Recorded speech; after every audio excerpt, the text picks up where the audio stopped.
सभी लोग हाथ जोड़ेंगे। नमो अरिहंताणं नमो सिद्धाणं नमो ऐरियाणं नमो वज्रायाणं नमो लोए सब साहुणं। जय बोलिए देवादिदेव प्रथम तीर्थंकर ऋषभदेव आदिनाथ भगवान की। अंतिम तीर्थंकर वर्तमान शासन नायक महावीर भगवान की। थोड़ी बड़ा उठा भाई। इस पंचम काल के चारित्र चक्रवर्ती आचार्य भगवान श्री शांत सागर जी महान मुनिराज की। अनंत सिद्ध परमेष्ठी भगवानों की सभी को सादर जय जिनेन्द्र, जय दो जड़ंदो। मिथिलापुरी तीर्थ क्षेत्र में कई दिनों बाद आज दीपावली के पावन अवसर के उपरांत आप सबकी स्वाध्याय प्रारंभ हो रहा है। लगभग 4-5 दिन का गैप हो गया है।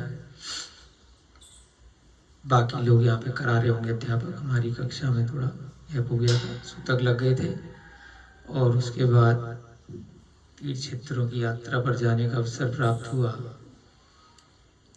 मुनि महाराजों को आहार देने का भी हमें फिर उसके बाद सौभाग्य मिला। कंपिल जी गए थे, हनुमान सागर महाराज जी का सानिध्य मिला, फिर रही क्षेत्र और हस्तिनापुर।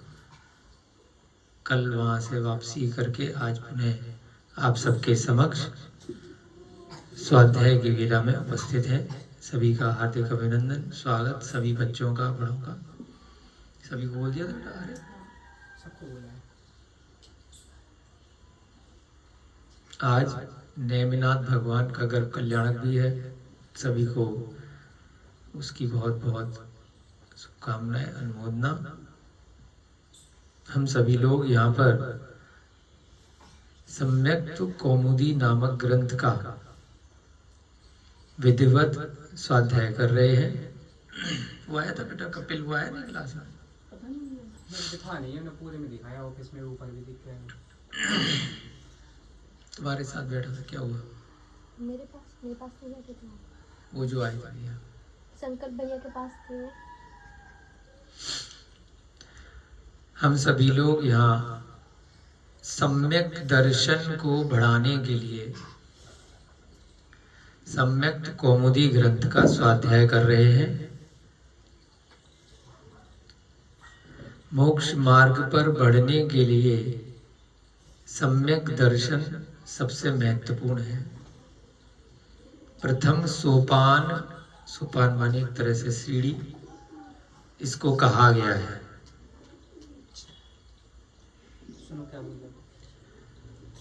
हमारी कथा अरहत दास सेठ के जीवन चरित्र पर आगे बढ़ रही है। राजा श्रेणिक का जीव भगवान महावीर के समूह शरण में प्रश्न पूछ रहा है अपने स्वयं के सम्यक दर्शन को बढ़ाने के लिए। जैसे यहाँ पर भी आप में से कुछ लोग बैठे होते हैं, तो कई बार मन में कोई शंका आदि आ जाती है, तो उसके लिए पूछ लेते हैं। तो जब कोई अभिषेक जी, वो कपिल जो आया था वो नहीं आएगा स्वाध्याय में? पूछ लो बेटा, है ना, आना चाहिए। कोई भी शंका किसी के मन में आती है तो उससे उसके स्वयं की शंका का तो उत्तर मिलता ही है। बाकी जो अन्य लोग भी सभा में बैठे होते हैं, तो कई बार जब उसका उत्तर आता है उस शंका का, तो बाकी लोग भी उसको सुन लेते हैं। तो वह शंका अन्य लोगों की भविष्य में भी आ सकती है या कई बार उनकी हो भी सकती है, पूछ नहीं पाते। तो अच्छे श्रोता जो होते हैं, अच्छे श्रवण जो होते हैं, सुनने वाले लोग, भले ही वह प्रश्न कर रहे हैं या नहीं कर रहे हैं, फिर भी उनको भी उत्तर मिल जाता है। तो ऐसे ही राजा श्रेणिक ने, ऐसा ग्रंथों में आया है कि लगभग 60,000 प्रश्न भगवान महावीर से पूछे थे। 60,000, बहुत पूछते थे। आप लोगों को तो बुला बुला करके लाना पड़ता है, वो स्वयं जाते थे समूह शरण में। जिनवाणी क्या होती है, ग्रंथ क्या होते हैं? जब आज भगवान नहीं है, तीर्थंकर नहीं है, तो उनके उपदेशों के आधार पर कालांतर में धीरे धीरे भविष्य में लोगों का मोक्ष मार्ग विलुप्त नहीं हो जाए, तो उसके लिए ये ग्रंथों की रचनाएं की गई। परंतु जब जिनेंद्र भगवान साक्षात हैं, तब वही जिनवाणी है ना। आपका ऐसा निमित्त बन गया, ऐसा पुण्य का उदय आ गया कि भगवान आपके आसपास विराजमान है, तब आप अगर सम्यक दृष्टि है, आप निकृष्ट जीवों की श्रेणी में नहीं आते, तो क्या आप घर पे रह सकते हो? तो क्या आप साधारण मंदिर में आओगे? आप सीधे रोज कहाँ जाओगे? सीधे भगवान के पास जाओगे, जहाँ साक्षात है ना, लाइव बैठे हैं, जीवित अवस्था में बैठे हैं। सिद्ध नहीं होते, अरिहंत होते हैं, है ना। सिद्ध भगवान के पास आप सिद्ध बन के जा सकते हो, मनुष्य पर्याय में नहीं जा सकते। सिद्ध भगवान सिद्ध शिला पर होते हैं, है ना। नहीं, आकार होता है, आत्मा का जो अंतिम शरीर है वह आकार होता है। हाँ, वह सिद्ध शिला पर होते हैं। भावों के माध्यम से आप जा सकते हो, परंतु जब अरिहंत भगवान का समूह शरण लग रहा है, वो यहीं लगता है, आकाश में लगता है, ऊपर 5,000 धनुष ऊपर, 20,000 सीढ़ियां होती है। आ जाओ अभिषेक जी, सामने आ जाओ। क्या कह रहे हैं कपिल जी? हाँ, तो अभिषेक जी, बात ये चल रही है कि कई बार जैसे आपने प्रश्न पूछ लिया, हो सकता है बच्चों का वो प्रश्न नहीं है, किसी और का नहीं है, लेकिन वह भी अगर सुन रहे हैं तो उसमें कोई बुराई नहीं है। क्योंकि अगर मेरा प्रश्न नहीं है तो मैं कान बंद के बैठूं, इधर उधर देखूं, बहुत लोगों को होता है यार मेरे को तो पता है इसने पूछा है, भले ही उसने पूछा है, मेरा प्रश्न नहीं था, लेकिन जब उत्तर कोई दे रहा है सभा में सामूहिक रूप से, तो कुछ नई बात सुनने को मिल सकती है। तो इसलिए अच्छे श्रोता का लक्षण होता है कि वह वक्ता की पूरी बात सुनता है, और अगर उसमें उसे कुछ कमियां खामियां अपने ज्ञान के आधार पर लगती हैं, तो बाद में जाकर के उसका निराकरण करता है। वहां वक्ता का कि आपने ऐसे बताया, वैसे बताया, ऐसे होना चाहिए, अपना ज्यादा नहीं करता है।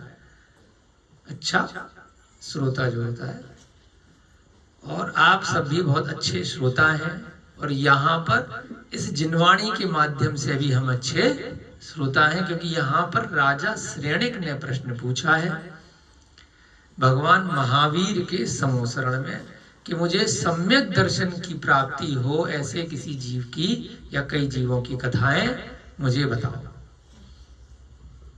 तो वहां पर उन्होंने प्रमुख रूप से अरहत दास सेठ की कथा का निरूपण किया है। भगवान की जो वाणी है समूह शरण में दिव्य ध्वनि कहलाती है, ओमकार स्वरूप होता है, वह सर्वांग से निकलती है, आत्मा से ही वह ध्वनि निकलती है, उसमें इस प्रकार से होंठ नहीं चलते हैं जैसे हमारे चल रहे हैं ना बोलने में, होंठ है, तालु है, दंत है, कंठ है ना, ये सब चीजें चलती हैं। भगवान का ऐसा कुछ नहीं होता है, वे हमेशा ध्यान में ही रहते हैं। जब केवल ज्ञान की प्राप्ति हो जाती है उसके बाद उन्हें अरिहंत अवस्था कहते हैं।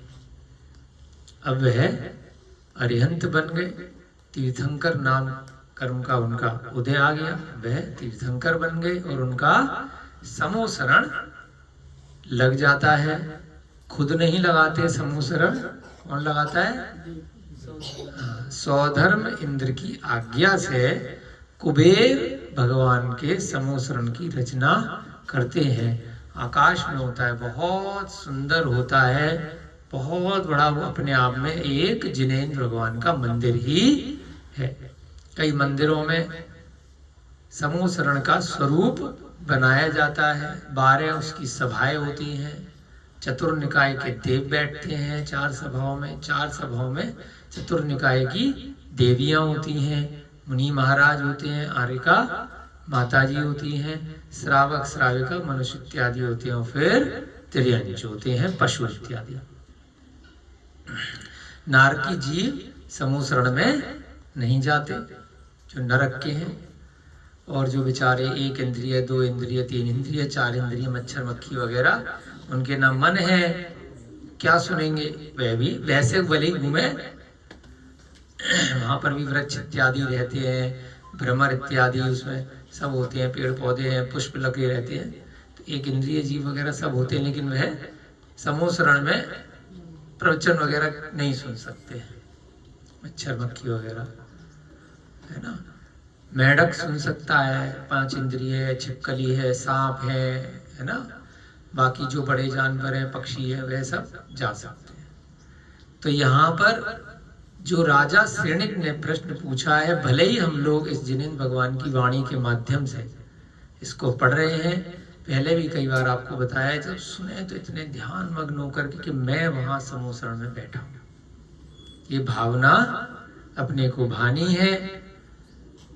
तो धीरे धीरे करके जब आपका अभ्यास हो जाएगा तो आपको लगने लगेगा कि वास्तव में मैं बैठा हूं, और जैसा हम अनुभव करते हैं वैसे ही कुछ समय बाद अनुभूति भी हो जाती है। कल हम गए थे वहां पर, शंकर भैया जी ने दर्शन कराए महाराज जी के भावभूषण, तो उन्होंने अनुभव और अनुभूति 2 शब्द बोले कि हम कोई भोजन करने के लिए जा रहे हैं, दावत में जाना है या कहीं कहीं यात्रा के लिए जा रहे हैं, तो पहले से ही हमें अनुभव में आ जाता है कि मैं ये चीज खाने वाला हूँ, खाई नहीं है अभी, भाव बन गए, मैं शिखर जी जाने वाला हूँ, मैं हस्तिनापुर जाने वाला हूँ, तो मेरे भाव में आ गए, मैं वहां जा रहा हूँ, वहां ऐसा ऐसा मुझे देखने को मिलेगा। और जब वहां पहुंच गए तो वो अनुभव हो गया, तो जब वह वस्तु खा ली तो अनुभव हो गया। तो ऐसे ही मोक्ष मार्ग है। भैया जी ने कहा सिद्ध शिला, तो सिद्ध शिला का हमें यहाँ बैठ करके क्या है, अभी अनुभव है कि सिद्ध शिला ऐसी है, हाँ सिद्ध भगवान ऐसे बैठे हैं। जब पहुंच जाएंगे तो हमारे को अनुभव हो जाएगा। ऐसे ही ध्यान अवस्था होती है, ध्यान का बस आभास रहता है कि ध्यान ऐसे होता है, सुन सुन करके, जब स्वयं में लगेगा तभी उसका अनुभव, आत्मानुभव तब होगा। उससे पहले बस अनुभूति रहती है कि ऐसी होगी, ऐसा होता है, समोसरण ऐसा होता है। नहीं, तीर्थंकर भगवान जब जीवित होते हैं, यही होते हैं, तो वो अरिहंत अवस्था होती है। सिद्ध तीर्थंकर, तीर्थंकर के बाद सिद्ध बन जाते हैं। जब यहाँ से शरीर छोड़ देते हैं तो सिद्ध हो जाते हैं। अरिहंत 2 प्रकार के होते हैं, एक आम केवली और दूसरे तीर्थंकर बनने की बात केवली। जैसे भगवान राम है, वह तीर्थंकर नहीं है, अरिहंत बने थे। हनुमान है, लवकुश है, ऐसे हजारों उदाहरण आते हैं, कुंभकर्ण इत्यादि, वह तीर्थंकर नहीं है। तीर्थंकर भरत क्षेत्र से और ऐरावत क्षेत्र से एक एक करके 24 होते हैं एक बार में, एक अवसर्पणी काल में या एक उत्सर्पणी काल में 24 तीर्थंकर रहते हैं। परंतु जब तीर्थंकर हैं तो उनके समूह शरण में उनका सानिध्य प्राप्त करके या बिना तीर्थंकर की उपस्थिति के भी जो अन्य बाद के गुरु आचार्य केवली भगवान आए तो उनसे सुन करके या अपने ही ज्ञान से या ग्रंथों के आधार से बहुत सारे अन्य लोग भी दीक्षा लेते हैं। तो अगर काल, जैसे अभी चतुर्थ काल था, इससे पहले अगर काल, क्षेत्र, भाव इत्यादि रहे तो बिना तीर्थंकर की उपस्थिति के भी भगवान बना जा सकता है, बनते रहते हैं। प्रतिदिन अंदाजे से हमने बताया था 3-4 जीव मोक्ष जाते हैं, भले अभी तीर्थंकर नहीं है तब भी जा रहे हैं। यहां से नहीं जा रहे, विदेश क्षेत्र से जा रहे हैं, दूसरे क्षेत्र से, वहां तीर्थंकर है। नहीं भी है तीर्थंकर, अपने समोसरण में बैठे हैं, किसी जीव का भाव किया, वो कहीं अन्य जाकर के अपना ध्यान तपस्या में लग गया तो वह मोक्ष जा सकता है ना। पहले केवल ज्ञान होता है, फिर मोक्ष होता है। 5 कल्याणक होते हैं ना, गर्भ, जन्म, तप, ज्ञान और मोक्ष। तो केवल ज्ञान के बाद अरिहंत बन जाते हैं। आपका जो प्रश्न है, अब इन्होंने प्रश्न पूछा, सब लोगों का भी, बहुत लोगों को अगर कंफ्यूजन है तो वह उससे दूर हो सकता है। बहुत बार ये कंफ्यूजन रहता है, सभी को रहता है साधारण से, कि अरिहंत और सिद्ध में क्या फर्क है ना। पता है आपको कपिल जी? है नहीं पता? पता है ना, केवल ज्ञान के बाद अरिहंत अवस्था होती है और उसके बाद फिर सिद्ध अवस्था आती है। केवल ज्ञान में मुख्य रूप से 4 घातीय कर्मों का नाश होता है, सिद्ध अवस्था में बाकी के बचे हुए 4 अघातीय कर्मों का भी नाश हो जाता है, 8 कर्मों का नाश हो जाता है ना। तीर्थंकर के अलावा भी बहुत सारे भगवान होते हैं, यहाँ पर बहुत लोगों को कंफ्यूजन रहता है। हम सभी लोग भविष्य में अगर भगवान बनना चाहते हैं तो जरूरी नहीं है कि सभी लोग तीर्थंकर बने, है ना। तीर्थंकर एक काल में एक ही बनेंगे, परंतु उनके समय में जैसे गणधर है वो भी भगवान बने, गौतम गणधर है वो भगवान बने, फिर उसके बाद सुधर्माचार्य भगवान बने, फिर जम्मू स्वामी बने। इसके बीच में भी बहुत सारे भगवान बने, 3 के बीच में, है ना। तो इस प्रकार से व्यवस्था रहती है। यहाँ हमारा जो ग्रंथ का स्वाध्याय चल रहा है वह विशेष रूप से अरहद दास सेठ की कथा चल रही है। 2 विषय वस्तु होती है, एक होता है मुख्य, एक होता है गौड़। सुना है कभी? जैसे कोई कहानी चल रही है, उसमें एक व्यक्ति को चुन लिया, शुभम भैया की कहानी चलेगी मान लीजिए, तो बाकी जितने लोग बैठे हैं वह गौड़ है ना। मुख्य ये चला, मुख्य कहानी का पात्र। अब इन्हीं के इर्द गिर्द सारी कहानी घूमेगी। हो सकता है सविता दीदी की अपने जीवन में बड़ी बातें हों, बड़ी कथाएं हों। अब जब इनकी बात चलेगी तो शुभम जी और सारे मिला के एक गौड़ हो गए, ये मुख्य हो गई, है ना। ऐसा कुछ नहीं है कि अरहद दास सेठ की कथा चल रही है तो तीर्थंकर से बड़ा हो गया यार, है ना। लेकिन उनकी कथा चल रही है तो इसलिए मुख्य पात्र वह हो गए, तो उनकी इर्द गिर्द बातें चलेंगी। कोई सा भी आप प्रथमा योग का ग्रंथ देखेंगे तो एक ही ग्रंथ में बहुत सारे पात्र हैं। हरिवंश पुराण आप उठाओ, श्री कृष्ण भी है, नेमिनाथ भी है ना, श्री कृष्ण के भाई बलराम भी हैं, और श्री कृष्ण के पिताजी वसुदेव भी हैं। परंतु हरिवंश पुराण में मुख्य पात्र किसको लिया है? वसुदेव को। न नेमिनाथ, न श्री कृष्ण, न इतने बड़े बड़े लोगों को मुख्य पात्र न लेकर के वसुदेव का पूरा वर्णन है। वसुदेव हिंडी के नाम से भी प्राकृत में ग्रंथ है बहुत बड़ा, उनके भ्रमण की कथा। तो उनके इर्द गिर्द कहानी चल रही है। बाद में जब कभी दूसरा ग्रंथ आया तो नेमिनाथ पुराण में नेमिनाथ को लिया, श्री कृष्ण ने उनको लिया अलग अलग। तो ऐसे ही यहाँ पर मुख्य रूप से एक जीव को लिया गया है। श्रेणिक का चरित्र पढ़ेंगे तो राजा श्रेणिक की कथा चलेगी, है ना। 24 तीर्थंकरों के पुराण पढ़ेंगे तो अलग अलग उनकी 10 भवों की कथा चलेगी। तो ये ध्यान रखना है अपने को कि ये इतना इम्पोर्टेंट कैसे हो गया, इनसे ज्यादा तो ये भी है, इनके बारे में क्यों नहीं बताया। तो फिर अगला प्रश्न जब ये कहानी पूरी हो जाती है तो राजा श्रेणी फिर तैयार रहते हैं, अब इनका बता दो, अब इनका बता दो, उस कहानी में ये पात्र आया था जी, आपने उसके बारे में थोड़ा सा विश्लेषण किया था। अब पहले ऐसे बीच में से पूछ लेंगे दूसरे पात्र का तो वो कहानी समझ में ही नहीं आएगी, तो इसलिए वो डिस्टर्ब नहीं करते। जो बात चल रही है वहां बीच में से कोई चीज उठाई और उसके पीछे लग गए, फिर उसमें से कोई चीज ली, फिर उसके पीछे लग गए, सारी चीजें खिचड़ी बन जाएंगी, पूछते ही चले जाएंगे। तो क्या होता है कि वहां से वे अपने ध्यान में रखते हैं कि आपने ये चीज ऐसे ऐसे बताई थी, अब अगला प्रश्न मेरा तैयार रहेगा जब ये कहानी पूरी हो जाएगी। तो क्योंकि क्यों पूछने पड़े 60,000 प्रश्न, क्योंकि काम क्या है, घर जाएंगे, राजा हैं, इधर उधर का राज पर चलाएंगे, पाप कर्म बनेंगे। तो इससे अच्छा जितना उनकी आयु बची है उतना अपना सदुपयोग लगाओ,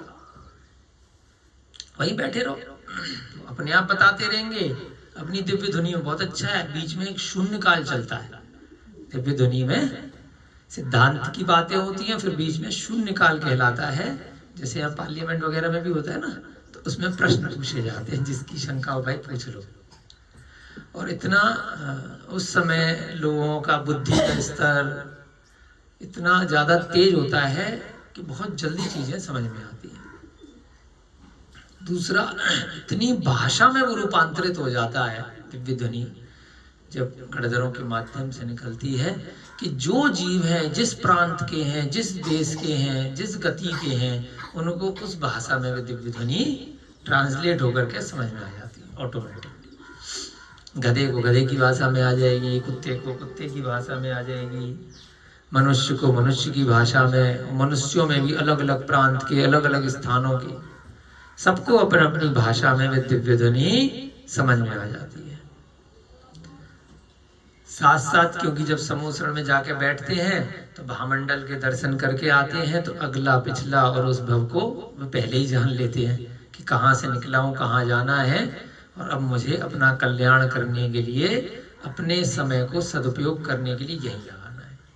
तो अब जैसे आप आके बैठे हैं, सारे लोग सब अपना अपना काम कर रहे हैं, हम भी अपना बिजनेस कर सकते हैं, लेकिन क्या है कि कम से कम आधा 1 घंटा एक सदुपयोग लगेगा। जिसकी रुचि लगेगी वह अपने बचे कुचे टाइम में, अपने व्यापार इत्यादि, नौकरी इत्यादि से जब वह उसको समय बचेगा, तो वो टीवी की बजाय, मैच देखने की बजाय, यहाँ वहाँ के पान की दुकान पे या फेसबुक व्हाट्सएप की बजाय वो क्या करेगा, फिर यही अपने समय को लगाएगा, है ना। जिसकी स्वाध्याय में रुचि है वह स्वाध्याय में लगाएगा, जिसकी पूजा इत्यादि में है, ध्यान में है, सामायिक में है, या कहीं पर उसको मंदिर में जाना है, महाराजों के दर्शन करने, अपने पुण्य की बढ़ानी है, तो वो जाएगा।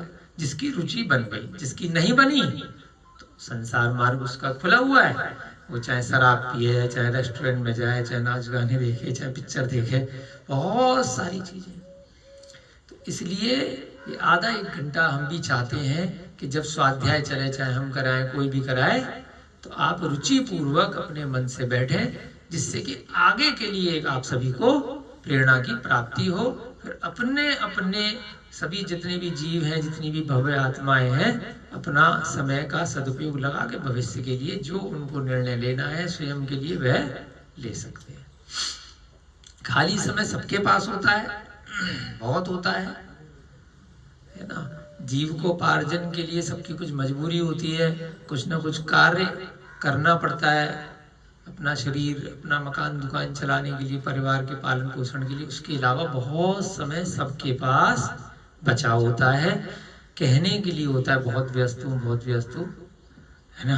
लेकिन सब समय उस व्यस्तता में भी, शादी में जाने के लिए भी समय निकाल ही लेते हैं, बर्थडे में जाने के लिए भी निकालते हैं, है ना, कपड़े खरीदने के लिए, बहुत सारे आप लोगों के खाने पीने यहाँ वहाँ सब समय निकाल लेते हो, तो इसके लिए भी आपको समय निकालना ही चाहिए, क्योंकि यही वह जिनेंद्र भगवान की वाणी है जो आपको इस संसार चक्र से, सारे दुखों से मुक्ति प्रदान कर सकती है, हम सभी को भी भगवान बना सकती है या सिद्ध उसके आगे बना सकती है। तो यहाँ पर एक सोमा देवी की कथा चल रही है, जो अरहत दास सेठ की एक पत्नी है दूसरी, उसका नाम है चंदन श्री। अब अरहत दास सेठ ने अपनी कथा बता दी, उसके बाद अपनी पत्नियों से पूछना शुरू किया कि बेटा तुम बताओ। मित्र श्री से पूछा था, उसने अपनी कथा बताई। फिर चंदन श्री से पूछा कि तुम बताओ तुम्हें सम्यक दर्शन कैसे हुआ। अब ऐसी कभी कोई प्रकरण होगा तो अभिषेक जी तुम्हें कैसे हुआ भाई। कई बार होता है ना, मुनि महाराज जी से मिलते हैं तो मन करता है मुनि महाराज जी आपको वैराग्य कैसे हुआ, आपने दीक्षा क्यों ली। तो कल हमने पूछा भाभूषण महाराज जी से, उन्होंने कहा भाई मेरे भाई का देहांत हो गया था। तो अब उन्होंने अपनी 10 मिनट की कथा बता दी कैसे हुआ। 65 साल के थे, मैं 75 साल का था, भाव बहुत दिनों से चल रही थी, अचानक से गया दुकान से आया मर गया, तो मुझे लगा पता नहीं मैं भी कब मर जाऊं, तो मैंने उसी दिन दीक्षा ले ली। तो सबकी अपनी अपनी कथा है, तो हम भी जाके पूछते हैं। तो ऐसे यहाँ पर उन्होंने पूछा कि भाई चंदन श्री तुम बताओ तुमने सम्यक दर्शन कैसे ग्रहण किया, गृहस्थ जीवन में भले ही हो लेकिन इतना पक्का जिनेंद्र भगवान की वाणी पे विश्वास कैसे है। तो उसने बताया कि एक राजा भूभोग थे हस्तिनापुर में, हम हस्तिनापुर ही गए थे कल, वहीं की कथा चल रही है, कितनी अच्छी बात है। रानी का नाम था भोगवती, और वहीं पर एक गुड़पाल सेठ रहता था। वहीं पर एक ब्राह्मण था, उसकी मृत्यु हो गई। ब्राह्मण जैन बन गया था, जन्म से ब्राह्मण था लेकिन वह जैन धर्म का पालन करने वाला था। सोमदत्त उस ब्राह्मण का नाम था, सोमिल्ला उस ब्राह्मण की पत्नी थी, बेटी थी सोमा। मृत्यु के समय उसने अपने सेठ जी जो गुड़पाल सेठ थे उनको बोला मैं ये चाहता हूं कि मेरी बेटी का विवाह जैन श्रावक से हो और वह ब्राह्मण हो, जन्म से जैन धर्म का पालन करने वाला हो, ब्राह्मण हो। उसने कहा ठीक है कोई दिक्कत नहीं है। तो वह इस प्रकार से वह सेठ उस ब्राह्मण की बेटी का पालन पोषण अपने बच्चे की तरह करने लगा। जब वह बड़ी हुई तो उसके लिए योग्य वर्ग उसने ढूंढा। तो लोगों को पता चल गया वहीं पर एक चोर रहता था, उस चोर का नाम था रुद्रदत्त। अब जब वह चोर को पता चलता है तो वह झूठ मूठ का जैनी बन जाता है। जुआरी था वह, जुआ खेलने वाला। जाकर के एक मुनि महाराज के पास कुछ समय के लिए रहने लगता है, और जो जैन श्रावक की चर्या होती है, प्रतिक्रमण पढ़ना, भोजन कैसे करना है, जीव हिंसा से कैसे बच के, है ना, प्रासुक इत्यादि करना है, थोड़ी सी धर्म कर्म की बातें सीख ली। और आकर के गुड़पाल सेठ के पास में जो चैत्यालय था, जो मंदिर था, वहां जाकर के रहने लगा।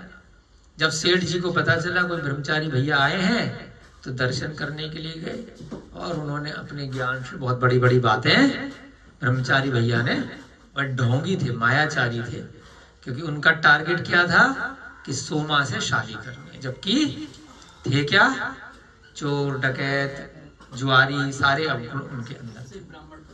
ब्राह्मण थे बस पीछे से, बाकी जैन ढोंग के थे।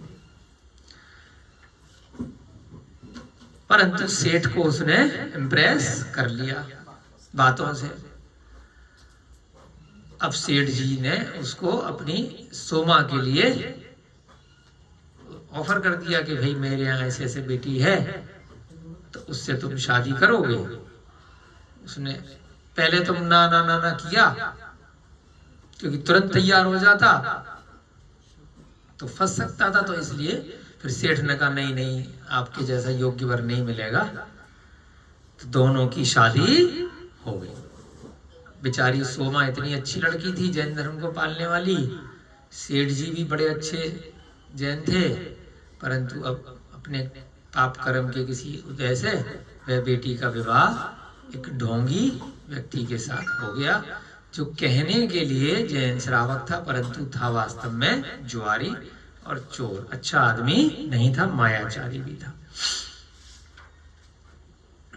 तो यहाँ पर हमारी कथा यहाँ तक हो गई थी, उसकी समरी आपको बता दी।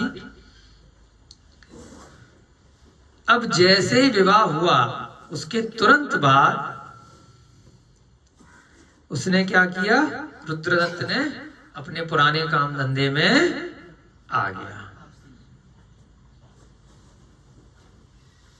जुआरियों ने जो उसके दोस्त थे उसकी खूब प्रशंसा करी कि वाह ये तो बहुत बढ़िया काम किया तूने, है ना। उसने कहा देखो मैंने टारगेट लिया था, आज उससे विवाह करके आ गया।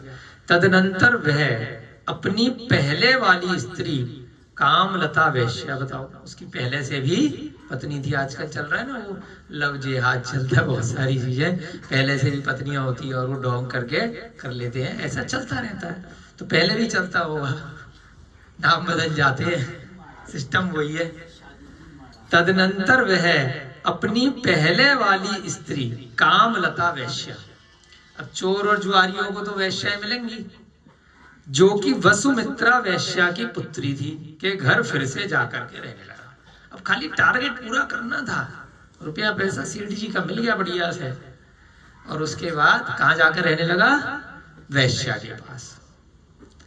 वसुमित्रा वैश्या की पुत्री थी कामलता वैश्या, पहले से उससे भी शादी कर रखी होगी या उसी के पास रहता होगा। रुद्रदत्त का यह हाल सुनकर व देखकर लज्जित होती हुई सोमा ने विचार किया, पहले की जो स्त्रियां होती थी भले ही गलत व्यक्ति से शादी हो गई फिर भी, है ना, ये नहीं कि नोटिस भेज दिया अब कोर्ट कचहरी, ये सिस्टम नहीं होता था। बेचारी लज्जित हुई कि मेरे कर्मों के कारण से देखो मेरी क्या हालत हुई। अहो मेरे कर्मों का यह स्वभाव है, जो उपार्जित किया है वह कैसे जा सकता है। अपने कर्मों का ही वह उदय मान रही है, क्योंकि जैन है। कुछ भी गलत किसी के साथ हो जाता है, अगर वह सच्चा सम्यक दृष्टि श्रावक है तो वह किसी दूसरे व्यक्ति को दोष नहीं देता कि तेरी वजह से ये हो गया, है ना। अभी पीछे हमारे अभिषेक भैया के साथ भी कुछ हो गया तो इसकी वजह से हुआ, उसकी वजह से हुआ। वही परीक्षा है कि जब तक कुछ घटना नहीं हुई है आपके जीवन में, तब तक आप कितने भी बड़े शास्त्री बनो, कितने बड़े विद्वान बनो, कितने अच्छे प्रवचनकर्ता बनो, बहुत खुश रहो, बहुत प्रसन्न रहो। क्षमा गुण कब है, जब किसी ने कुछ गलत किया है तभी तो क्षमा करना है। जब किसी ने कुछ किया ही नहीं तो काहे का क्षमा। खुद को दोष देने से खुद व्यक्ति, देखो शास्त्र की बात कर रहे हैं, पर्सनली नहीं, ठीक भी होता है ना। अपने कर्मों की निंदा करनी चाहिए, है ना, कि मेरे कर्मों की वजह से ये तो निमित्त बना है, ये सामने जो चीज दिखाई दे रही हो तो पुद्गल है, ये तो निमित्त है ना। मेरे स्वयं यहाँ पर भी उसने अपने पति को दोष नहीं दिया है कि तूने मुझे धोखा दिया, मैं लट्ठ लेकर के तुझे मारूंगी, गाली दूंगी, चकला बेलन फेंकूंगी, मार पिटाई करेंगे, पड़ोस इकट्ठा करेंगे, मोहल्ला इकट्ठा करेंगे, कुछ नहीं कर रही है। लाइन पढ़ो कि मेरे कर्मों का यह स्वभाव है, जो मैंने उपार्जित किया है वह कैसे जा सकता है। अंजना को भी, है ना, कितने वर्षों तक, 22 साल थे, कितने 22 वर्षों तक उसके पति पवन ने छोड़ा, तो उसने जाकर के प्रश्न पूछा महाराज जी से कि क्यों हुआ। वह पवन को कुछ नहीं कह रही है, ना हल्ला मचा रही है, ना गालियां दे रही है, चुपचाप बैठी है 22 साल तक, चाहे रोए चाहे जिए, अपने कर्मों का उदय मान करके। जब मौका लगा तो पूछा कि क्यों किया भाई, तूने पिछले जन्म में ऐसे ऐसे जो तेरी स्वतंत्र थी उसके पूजा में विघ्न डाला था, अरिहंत भगवान की प्रतिमा को छुपाया था, अंतराय किया, तो आज तेरे जन्म में हो गया। ऐसी द्रौपदी का आया कि भाई तू 5 पति की पत्नी क्यों कहलाई, क्योंकि उसने पिछले जन्म में किसी का मजाक बनाया था कि अरे तेरी तो बीवी है, इस प्रकार से उसने किसी का उपहास उड़ाया था, उसका उपहास उड़ा।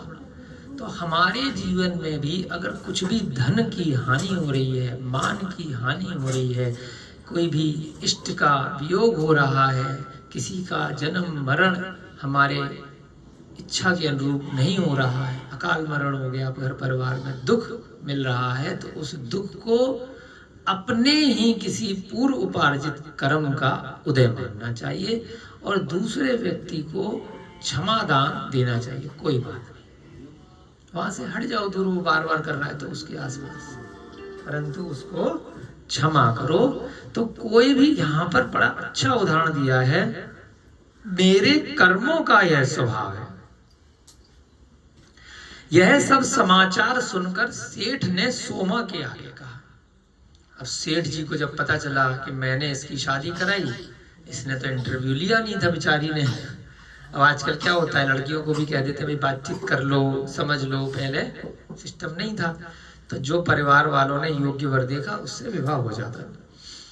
तो सेठ ने सोमा से कहा, हे पुत्री, विरोध मत करो, कोई बात नहीं, अब जो हो गया सो हो गया, है ना। यह कलयुग का स्वभाव है। कलयुग बोलते हैं ना इस काल को, पंचम काल जो चल रहा है, कलियुग या कलिकाल, मशीनों को भी कली बोलते हैं तो इसलिए कलयुग बोला जाता है। कलयुग का यह स्वभाव है, यहाँ पर ऐसे होता रहेगा। जो होने वाला है वह निरंतर बिना प्रयत्न के भी होता है।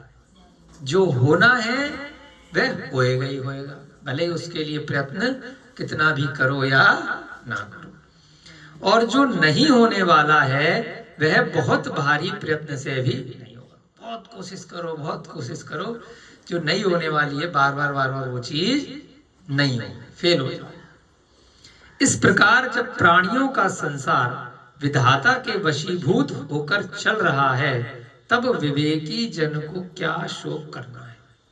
बोल देते ना कि जब जितने भी प्राणी है विधाता जैसा चाह रहा है, अरे भगवान। तो जैन धर्म क्या कहता है, यहाँ पर जो विधाता शब्द है वो कर्म प्रधान है, कि जो भी संसार चल रहा है सब जीवों के अपने अपने कर्मों के वशीभूत चल रहा है। जैसा उन्होंने पहले कर्म किया है उसके अनुरूप आज उसका उदय आएगा। तो विवेकी जन को क्या शोक करना। जो विवेकी है, जो विद्वान है, जिसने जैन धर्म का ज्ञान प्राप्त किया है, फिर वो दुख नहीं मनाते। जो हो रहा है ठीक है। निश्चय से चंद्रमा में कलंक होता है। चंद्रमा में भी दिखते ना हल्के हल्के काले काले से। कोई बोलता है कि सूत कातरी बुढ़िया बैठी है, वैसी कुछ ना कुछ बोलने में बोल दीजिए, लेकिन कुछ ना कुछ निशान दूर से यहाँ से दिखाई देते हैं। वे निशान किस चीज के हैं, वहां पर जो पृथ्वी है नीचे का भाग हमें दिखाई देता है, तो उसमें जब किरणें यहाँ तक पहुंचती हैं तो कुछ ऐसे स्थान होंगे, वहां पर ऐसी चट्टानें होंगी, ऐसे स्थान होंगे जो दूर से ऐसे हल्के हल्के से काले काले से धब्बे दिखाई देते हैं। तो चंद्रमा में भी जब कलंक है, पदम नाल में कांटे होते हैं। पदम क्या होता है, कमल को बोलते हैं ना, है ना। उसके फूल में भी, गुलाब के फूल में आप देखोगे, है ना। समुद्र का जल अपेय होता है। समुद्र इतना भरा पड़ा है पानी से, लेकिन वो भी पी नहीं सकते। पी सकते हो? है? खारा सा होता है, नमकीन होता है, बहुत सारे उसमें नमक के अलावा भी बहुत सारी ऐसी चीजें होती हैं जो मनुष्यों के, हम लोगों के पीने के योग्य नहीं है। पंडित जन में निर्धनता होती है। देखो, जो पंडित हैं, प्रवचन दे रहे हैं बहुत सारे, तो ये तो लिखा हुआ है, लेकिन विद्वान होते हैं, लोगों के घर जाते हैं, पूजा विधान कराते हैं बहुत, लेकिन जिन लोगों के गए हैं वो तो पैसा दे रहे हैं, उनके वैसे निर्धन नहीं है। ज्ञान के अगर उसमें देखा जाएगा तो बहुत, अगर अच्छे पंडित हैं, शांत परिणामी होते हैं, अगर उनको भोग विलासता में बहुत ज्यादा उनकी इच्छाएं नहीं है, अपने जीवन में अगर संतुष्ट हैं, तो वह संतोषी भाव के कारण से निर्धन नहीं है। लेकिन कंपैरिजन जब अगर कोई पंडित करने लग गया राजा से, बड़े बड़े धनाढ्य लोगों से, तो वह निर्धन अपने आप को मानने लगता है। प्रिय जन का वियोग होता है, होएगा ही होएगा। जो भी घर में दूर जाएगा, चाहे पढ़ने के लिए, चाहे व्यापार के लिए, या रोग हो गया, मृत्यु हो गई, तो प्रिय का सबको होगा। सुंदर रूप में दौर भाग्य होता है। कोई बहुत सुंदर है तो उसमें कमी कभी ना कभी, पूरे टाइम कितनी भी चिंता कर लो, आएगी आएगी, बुढ़ापा आएगा ही आएगा। धनाढ्य में कृपणता होती है। जो ज्यादा धनी होगा तो कृपणता, कंजूसी आती आती। रत्न में भी दोष उत्पन्न करने वाला दुर्दैव होता है। इसमें ये दोष रह गया, इस हीरे में, इस मणि में, है ना, इस नीलम में, तो उसमें भी कुछ ना कुछ कमी रह जाती है। तो इतनी सोमा, इतनी जैन धर्म की अच्छी श्रावक है, तो एक थोड़ा सा दोष रह गया कि तुझे पति अच्छा नहीं मिला, कोई बात नहीं। तो ये सारी बातें संतोष देने के लिए यहाँ पर बताई गई है। सेठ बता रहा है उस बेटी को, कोई बात नहीं, जो हुआ है उसका समय निकल जाएगा, देखते हैं क्या करना है, लेकिन परेशान मत हो, दुखी मत हो। वैश्या व्यसन में आसक्त मनुष्यों की सच्ची प्रवृत्ति होना दुर्लभ है। अब वो वैश्या व्यसन में आसक्त है, पहले हमें जानकारी नहीं थी, हमें धोखा हो गया, तो वह अच्छा होना दुर्लभ है, वह व्यक्ति बिगड़ा हुआ है। जैसा कि कहा है, विट मनुष्य सत्य, शौच, शम, शील, संयम और नियम को बाहर छोड़कर वैश्या स्त्री के घर में प्रवेश करते हैं।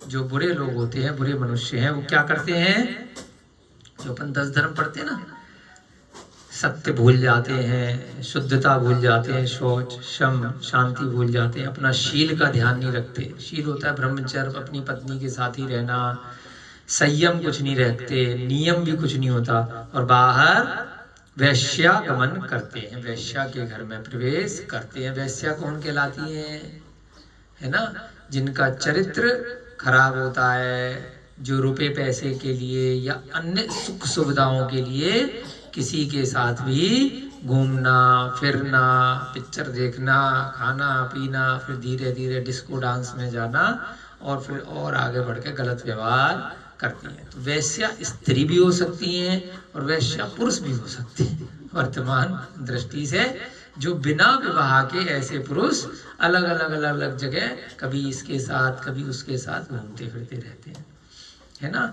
शादी से पहले गलत संबंध बनाना, गलत जगह आना जाना, और शादी के बाद भी, विवाह के बाद भी अन्य स्त्रियों से संपर्क रखना, है ना। मन से भी अगर गलत विचार आ रहे हैं तो वह भी परिणामों में आपकी, है ना, दिक्कत आती है, अच्छे परिणाम नहीं कहलाते। तो इसलिए अपने भावों में भी पर स्त्री के बारे में सोचना नहीं चाहिए। जो भी अपनी पत्नी के अतिरिक्त कोई भी स्त्री है, अगर ज्यादा उम्र की है तो माँ के समान विचार करो, बड़ी बहन के समान विचार करो, छोटी है बेटी के समान करो, हम उम्र है तो बहन इत्यादि के समान, जो आपके घर परिवार में जो संबंध है, ऐसा विचार करके उनके साथ संबंध रख सकते हो, वार्तालाप कर सकते हो। भावों में कभी भी अपने खराब नहीं करना। अगर भाव बिगड़ रहे हैं किसी को देख करके, तो वहां से फिर दूर हट जाओ। इसीलिए जो अच्छे मुनि महाराज, अच्छे श्रावक होते हैं, ब्रह्मचर्य का पालन करने वाले, वह फिर शाम के बाद ज्यादा स्त्रियों से बातचीत नहीं करते, मिलते भी नहीं है, ज्यादा समय अपना एकांत में ही लगाते हैं कि जब निमित्त ही नहीं मिलेगा तो भाव खराब नहीं होंगे। जिस प्रकार कुठार के द्वारा लता छिद जाती है, उसी प्रकार वैश्या के द्वारा तप, व्रत, विद्या, कुलीनता, दम और दया शीघ्र छिद जाते हैं, यानी नष्ट हो जाते हैं, है ना। लता बेल को बोलते हैं ना, पेड़ की, तो हमने उस पर कोई कुठार किया, कुल्हाड़ी से वार किया तो वह टूट जाती है, कोमल होती है, टूट जाएगी। ऐसे ही वैश्या जो होती है क्या करती है, तप, किसी ने बहुत अच्छा तप किया है, व्रतों का पालन कर रहा है, खूब विद्या प्राप्त करी है, अच्छे कुल का है, कुलीनता है, दम है और दया है, वह भी छिद जाती है, समाप्त हो जाती है, क्योंकि वह उस कुठार के समान है।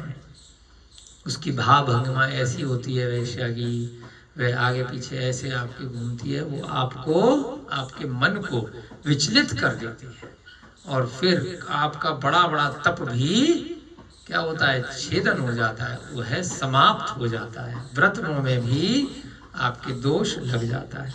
बड़े बड़े पुरुषों के भी अच्छे कार्य अनेक विघ्नों से युक्त होते हैं, और खोटे कार्य में प्रवृत्ति करने वाले पुरुषों के गणेश कहीं चले जाते हैं, अर्थात उनके कार्य में विघ्न नहीं आते।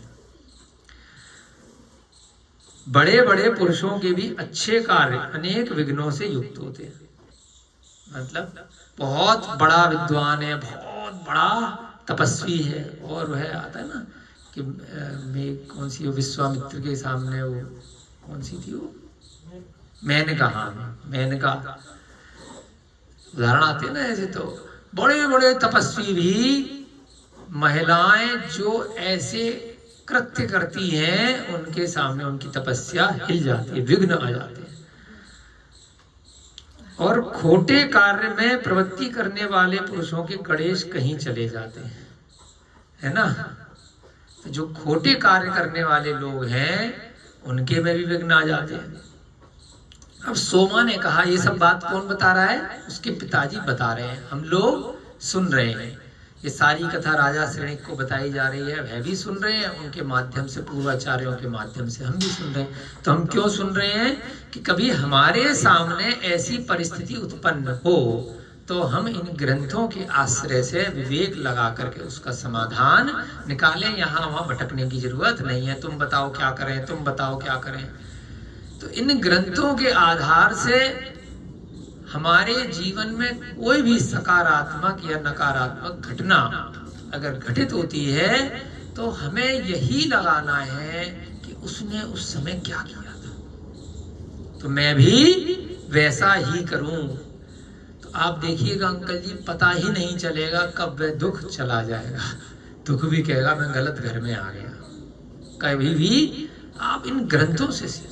बहुत लोग जो अन्यमती हैं उनका एक ग्रंथ होता है, मान लीजिए गीता, तो कहते हैं कभी भी परेशानी हो तो गीता पढ़ लो, कोई कहता है बाइबल पढ़ लो, कोई कहता है कुरान पढ़ लो। अब अपने पास इतने सारे ग्रंथ हैं तो इसलिए कंफ्यूज होते हैं क्या पढ़े। हमारे यहाँ भी जो ग्रंथ आप उठा के देख लो उससे पढ़ लो, या पहले पढ़ रखे हो तो उसमें आप अपना विवेक लगा लो कि ये चीज कैसे हुई थी। अब सोमा ने कहा, हे पिताजी मेरे मन में कुछ भी नहीं है। सोमा तो पहली जैनी थी, अच्छी सम्यक दृष्टि थी, उसके पिताजी ने उसको बढ़िया से पढ़ा लिखा करके बड़ा किया था। वो तो देहांत हो गया उसके पिताजी का, तो सेठ जी पालन कर रहे हैं। घर में संस्कार भी बड़े अच्छे हैं, नित्य प्रति उनके यहाँ आहार दान इत्यादि चलता रहता है, आना जाना मंदिरों में, तो वह सीखती रहती है मुनि महाराजों के सानिध्य में। तो सोमा कह रही है मेरे मन में कुछ भी नहीं है पिताजी, ऐसा मैं बिल्कुल भी दुखी नहीं हूं। जुआरी का ये स्वभाव है, मुझे तो अब मेरे को पता चल गया कि वो जुआरी है, तो जुआरी का स्वभाव है, तो मैंने उसको माफ कर दिया। चोर में सदा सत्य नहीं रहना, वह चोर है, वो सदा सत्य कैसे बोलेगा। शूद्रा स्त्री के पति में पवित्रता नहीं होती है। जो शूद्रा स्त्री होती है, 4 प्रकार के बताए ना, क्षत्रिय, ब्राह्मण, वैश्य और शूद्र। जो शूद्र स्त्री है उसके पति में पवित्रता नहीं होती। उसका पति क्या करेगा, पिएगा, मांस खाएगा, यहाँ वहाँ भटकेगा, है ना, उल्टी सीधी चीजें खाएगा, रात्रि में व्यसन करेगा, भोजन करेगा, तो वह कर्मों के माध्यम से शूद्र की श्रेणी में आते हैं, जो निकृष्ट काम करते हैं। मदिरा पीने वाले में मित्रता नहीं होती है, और जुआरी में तीनों नहीं होते। देखो 3 चीज बताइए। एक चोर है जो दूसरे का धन इत्यादि उठाएगा बिना पूछे, तो चोर कभी सच नहीं बोलेगा। चोरी करके ले गया है ना, मोबाइल चोरी करके ले गया ना संकल्प तुम्हारे भाई का, ओ संकल्प बेटा, तो तुमने किसी से पूछा तूने चुराया क्या, हाँ मैंने चुराया, तो चोर कभी सच नहीं बोलेगा। शूद्रा स्त्री के पति में पवित्रता नहीं होगी। अब वो ऐसे कुल में उनका जन्म हुआ है तो पति यहाँ वहां गलत काम करेगा ही। मदिरा शराब पीने वाला है वह किसी से सच्ची दोस्ती नहीं करेगा, जिसके साथ पिएगा उसी को धोखा देगा। और जुआरी में ये तीनों ही नहीं है। जो जुआ खेल रहा है, सट्टेबाजी लगा रहा है तो लगा लो, चाहे शेयर खेलते हो। कहाँ गए शेयर वाले? चले गए? कहाँ चले गए? और कौन कौन खेलता है यहाँ? जो सट्टा बाजारी करते हैं, शेयर मार्केट भी जुआरी होता है, वह तीनों गलत काम करेगा। ना सच बोलेगा, ना पवित्र होगा और ना मित्र होगा किसी का। तो शेयर मार्केट भी नहीं करना, चाहे कितने भी तर्क वितर्क देते रहो, और ना बैठ करके सट्टा लगाना, जुआ नहीं खेलना।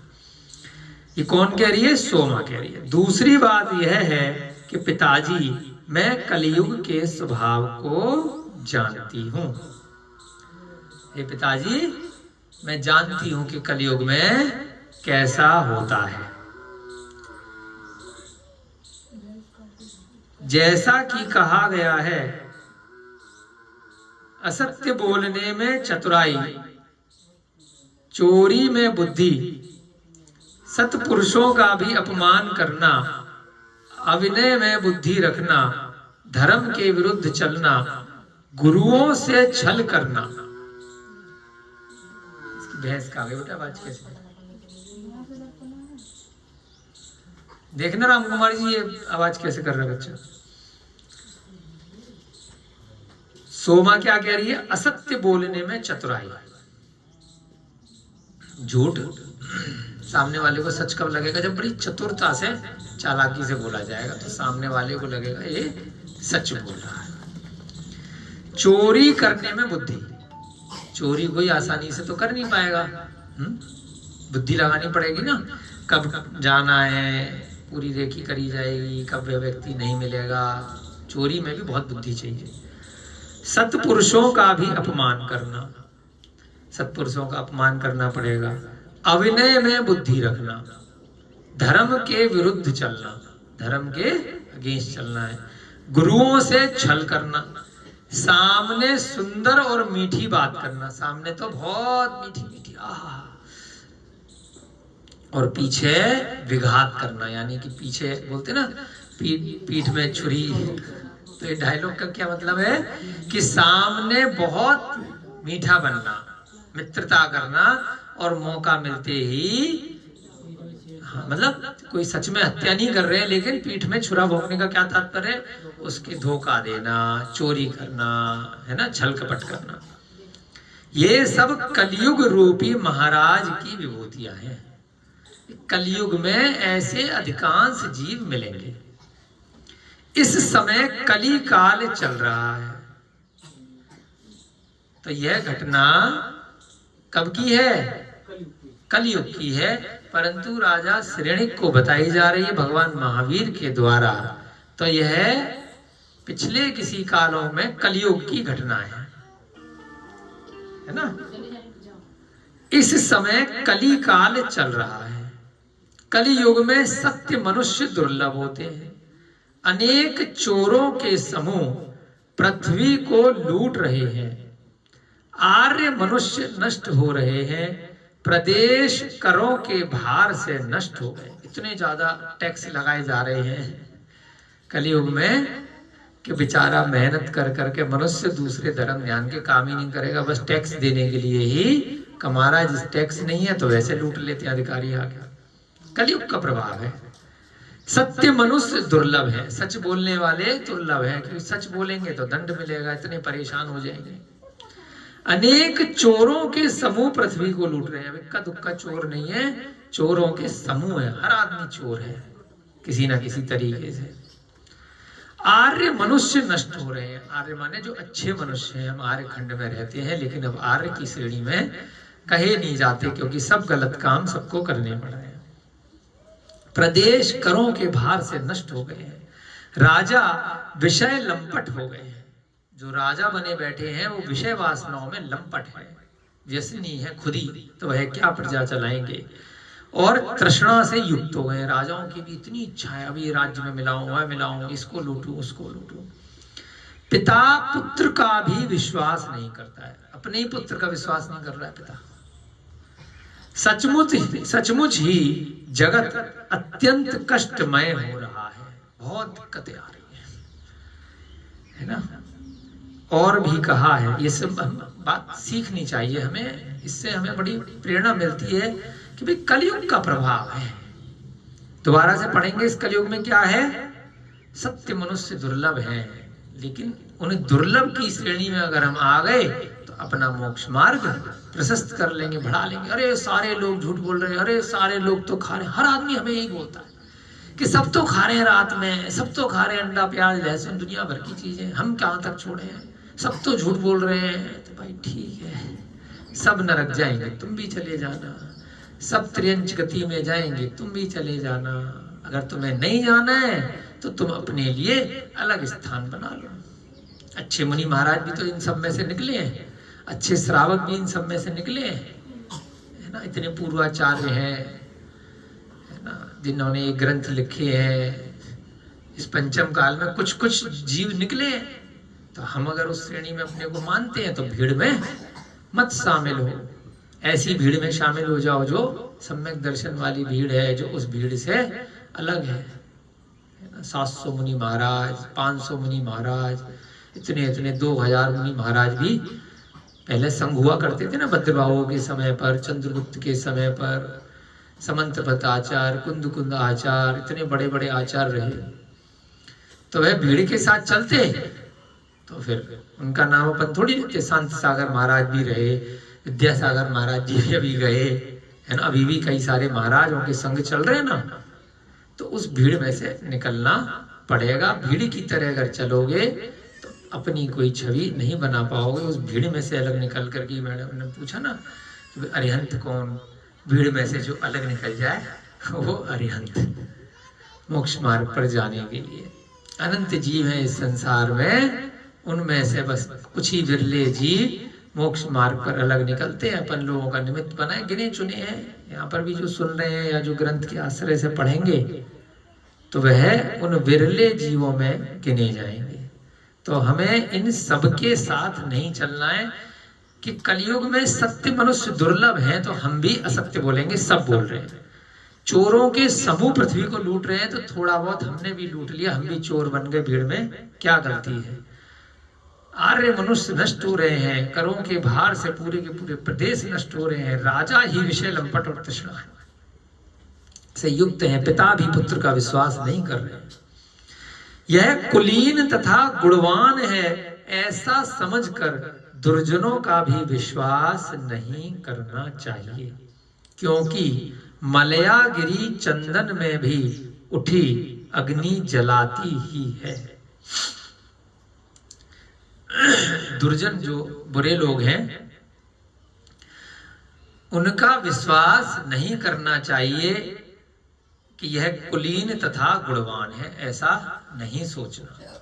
मलयागिरी चंदन में भी उठी अग्नि जलाती ही है। चंदन में अगर अग्नि लग गई तो वह जलाएगी। चंदन की लकड़ी है, मलयागिरी इतना, वह तो चंदन तो श्रेष्ठ लकड़ियों में आता है ना, पूजा करते हैं, लेकिन है शीतल होता है, लेकिन उसमें अग्नि लगा दी जाएगी हवन इत्यादि में। अगर वह लकड़ी लगा दी तब भी हाथ डालोगे या जलोगे ही।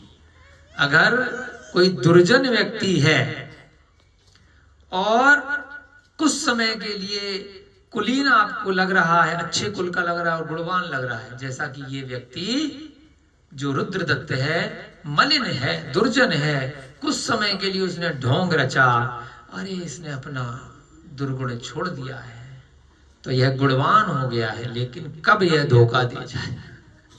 शराबी व्यक्तियों का देख रहे हैं ना अपन हाल, जो पीछे से शराबी हैं, कुछ दिनों के लिए छोड़ दी, लेकिन जैसे ही उनको मिलती है वैसे ही वह अपने मूल स्वरूप में आ जाते हैं। शेर है, आपने कुछ दिन शाकाहारी बना के घर में रख लिया बचपन से, जैसे ही बड़ा होगा वह कभी भी अपने स्वभाव में आ सकता है। कुत्ता है, आपने घर में पाल लिया, अरे हम तो शाकाहारी, बहुत प्यारा कुत्ता है, बहुत बढ़िया है। कुत्तों की उदाहरण आए हैं, आप उनकी संलेखना करा सकते हो। आप उनको बाहर जो वो खा रहे हैं उसमें आप शाकाहारी भोजन दो, निमित्त बनो, उनको नमोकार मंत्र सुनाओ, समाधि कराओ, कुछ भी कराओ, परंतु पालोगे तो वह कब अपने मूल स्वरूप में आकर के कब आपको काटेगा, है ना, कब दिक्कत पैदा करेगा। तो इसलिए ऐसे जीवों से अपने को थोड़ा सा दूर रहना है। समूह शरण की बात अलग है, वहां जाकर के कुत्ता बिल्कुल ठीक हो जाता है, शेर और गाय बिल्कुल साथ साथ रहने लगती हैं। हम गृहस्थ जीवन में ऐसे दुर्जनों से दूर रहें। दुर्जन का विश्वास नहीं करना चाहिए, भले ही वह कुछ दिन के लिए कुलीन बन गया या है गुणवान बन गया है, पीछे से वह दुर्जन है ना, दुष्ट है। इसलिए पूछते हैं ना कि भाई पीछे का 3 पीढ़ियों का बताओ। पिताजी का शादी भी करते हैं लड़की की, लड़की से तो बाद में मिलते हैं परिवार में, सारा खानदान आगे पीछे का। इसीलिए ये अत्यंत स्नेही है। बस 5 मिनट और करेंगे फिर आपका लंच टाइम हो जाएगा। ये अत्यंत स्नेही है, ऐसा समझकर क्षुद्र मनुष्यों में विश्वास मत करो। क्षुद्र माने भाई, है ना, जो दुष्ट लोग हैं, दुष्ट व्यक्ति है, पीछे से बहुत उसके कुल परंपरा से सब दुष्ट रहे हैं, मायाचारी रहे हैं, चोर चक्कों के उससे आया है कुछ से, है ना, तो अरे ये तो उनसे अलग है, ये तो बढ़िया आदमी है, इसको मैं इतने साल से जानता हूं, फिर भी भैया विश्वास मत करो। ग्रंथ कह रहे हैं क्योंकि इन सिद्धार्थों कृत कार्यों पक्ष में सरसों का स्नेह प्रेम, पक्ष में तेल भी आंसू गिरा देता है। सरसों से उदाहरण दिया। सरसों का स्नेह क्या है? सरसों को जब निचोड़ते हैं तो क्या निकलता है? तेल निकलता है सरसों में, है ना। और उस तेल जब वह बनता है, जब जहां पे पिरवाने जाते हो तो आंसू निकलते भाई साहब, ऐसा कर जी, आंसू निकलते हैं। कितने व्यवहारिक उदाहरण देते हैं ग्रंथों में। सरसों का प्रेम, यानी कि जब सरसों आप क्या बोलते हैं उसको, पिलाई पे ले, कोलू पे लेकर के जाते हो, बाद में तो वह सरसों का तेल आपके लिए औषधि है, काम की चीज है, लेकिन जब वो पिलाई जा रहा है तो आंसू देता है। सरसों का तेल जो होता है बनते समय। तो ऐसे ही ये जो क्षुद्र मनुष्य हैं वह आपको आंसू दे करके जाएंगे, दुखी करके जाएंगे, तो इसलिए इनके चक्कर में मत पड़ो। जो दुष्ट है वह दुष्ट है, आप ठेका मत लो उनको ठीक करने का।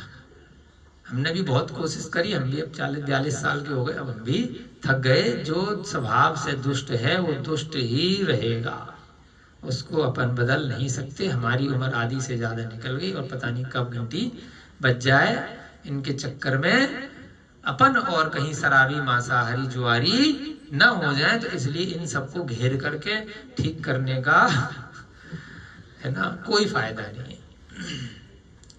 यह सीधा है और पक्षवान, पंखों से युक्त तथा अनेक सहायकों से युक्त है, ऐसा समझकर बाण में तथा दुर्जन में प्रीति मत करो।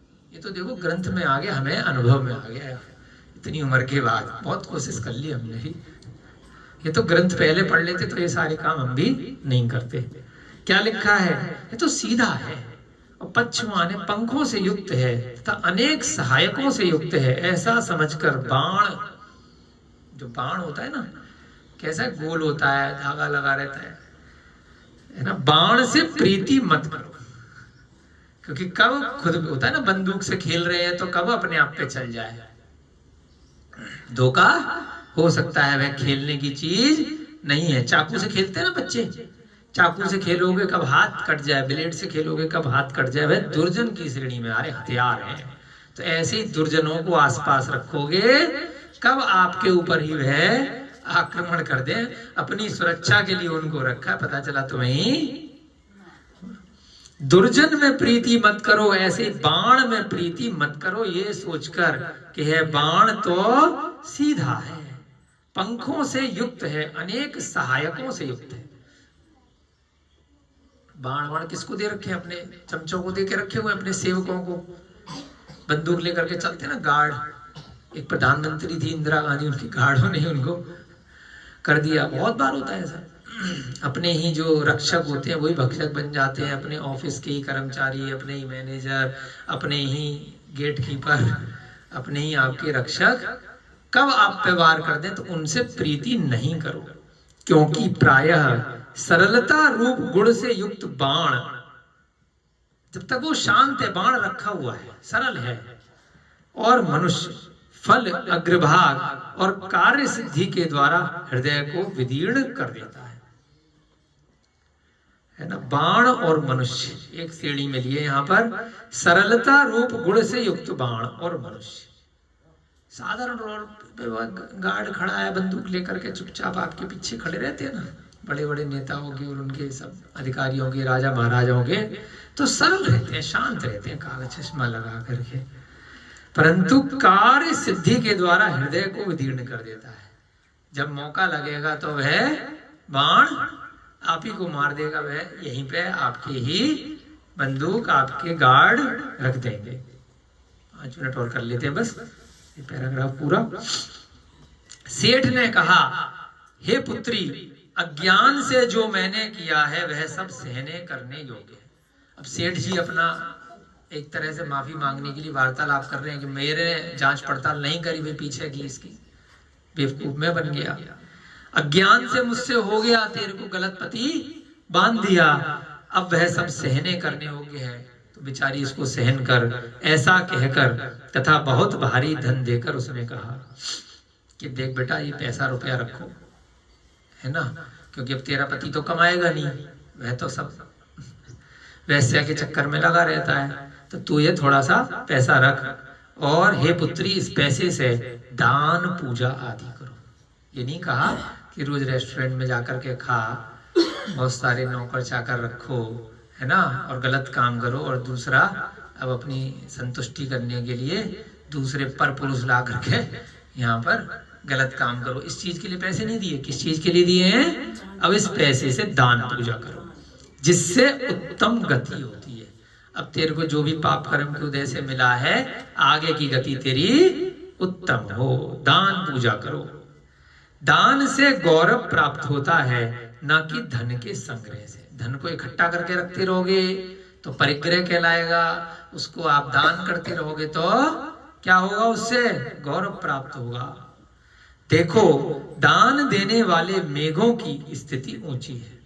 मेघ माने संभाल के रखते हैं क्या पानी को? जैसे ही पानी पूरा हो गया वैसे ही वह सारा की सारा पानी दान कर देते हैं। और कहाँ रहते हैं? ऊपर रहते हैं, उनकी स्थिति ऊंची रहती है।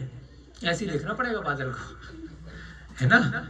और संचय करने वाले समुद्रों की स्थिति नीचे। कितना सुंदर एक ग्रंथ में कहां से उदाहरण लेकर के आते हैं, है ना। इसलिए कहानी गप्पों की बजाय कपिल जी अपन क्या करते हैं? स्वाध्याय पुस्तक से करते हैं, ग्रंथ से करते हैं, अपने मन के विचारों से नहीं करते। समुद्र ने जल को संचय किया तो समुद्र का जल कैसा है? नीचे नीचे है। और दान किसने किया है? जल दान किसने किया? बादल ने किया, मेघ ने किया। तो मेघ कहाँ है? ऊपर। कितना सुंदर उदाहरण दिया है। दान देने वाले मेघों की स्थिति ऊंची होती है और संचय करने वाले समुद्रों की स्थिति नीचे होती है। जब आप दान दे रहे हो तो हमेशा ऐसे दोगे, और ले रहा है तो ऐसे लेगा, है ना। नीचे रहेगा ना हाथ उसका। ऐसे करके तो दान दे नहीं पाएगा, और ऐसे करके नीचे वाला ले नहीं सकता।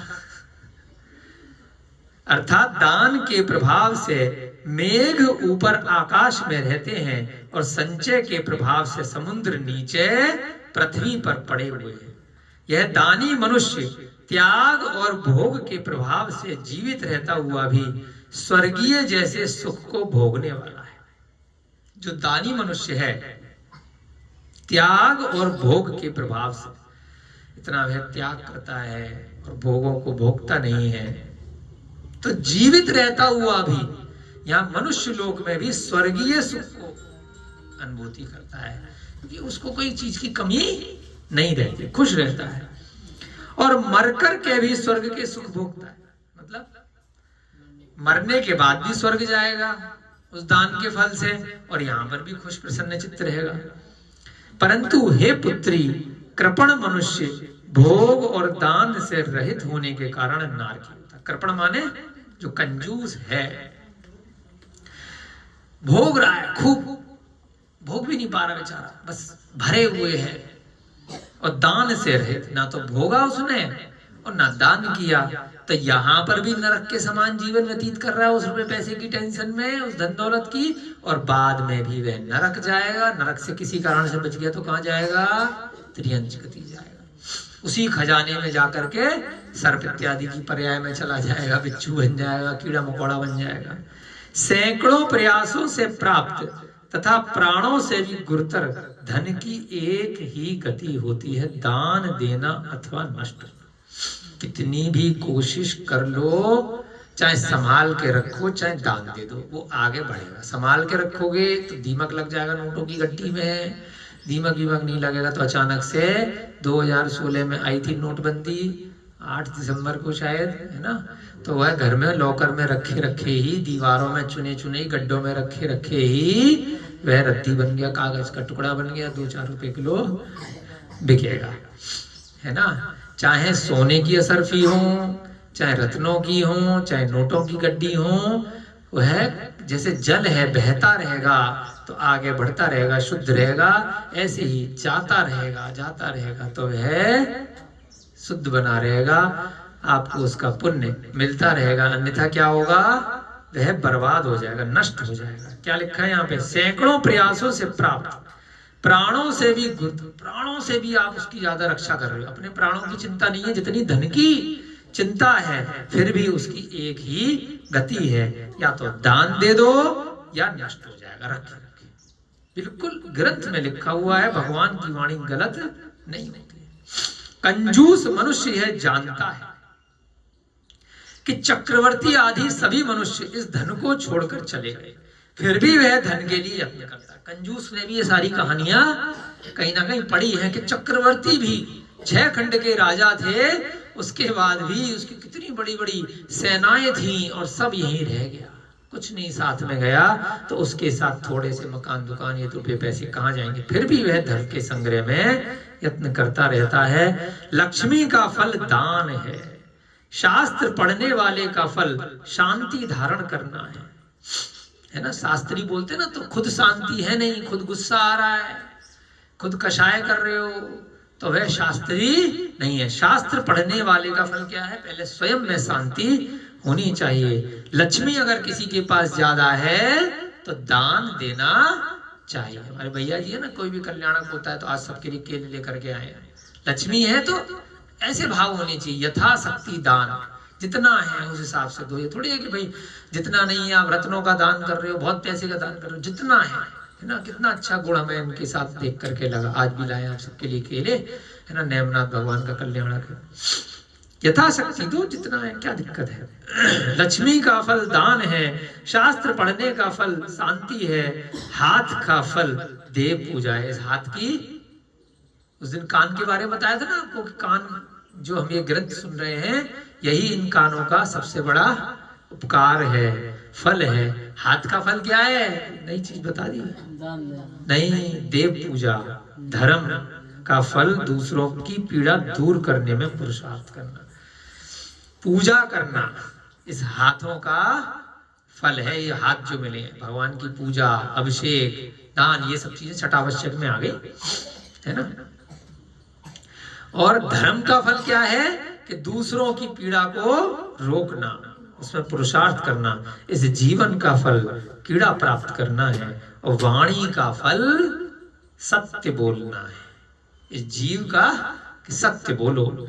जगत का फल सुख उपभोग करना है, संपन्नता का फल प्रभाव को उन्नत करना है, और भव्य जीवों की बुद्धि का फल संसार में शांति किस प्रकार हो ऐसा विचार करना है, क्योंकि ऐसी बुद्धि ही विभूति के लिए होती है। भव्य जीव है ना अपन लोग, तो हम क्या विचार करें हर समय कि संसार में सब जीव सुखी रहे, इस जगत में ना कोई किसी को सताए, सब जगह अच्छे से बारिश हो, अच्छे से कहीं कोई अकाल नहीं आए, सबके रोग दूर हो और सबको मोक्ष की प्राप्ति हो नहीं सकती।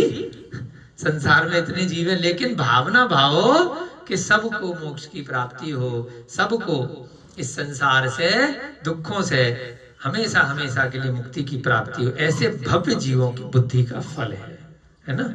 इस प्रकार से आपकी कक्षा आज समाप्त करते हैं। सभी लोग अपना आगे बढ़ेंगे। सम्यक कौमुदी ग्रंथ हम इसी प्रकार से निरंतर स्वाध्याय आगे जारी रखेंगे और आगे आने वाली कक्षाओं में आप सबका, हमारा सबका सम्यक दर्शन इसी प्रकार बढ़ता रहे और मोक्ष मार्ग में हम लोग सभी एक न एक दिन आगे बढ़े। सभी को जय जिनेंद्र, नेमिनाथ भगवान के गर्भ कल्याण की जय।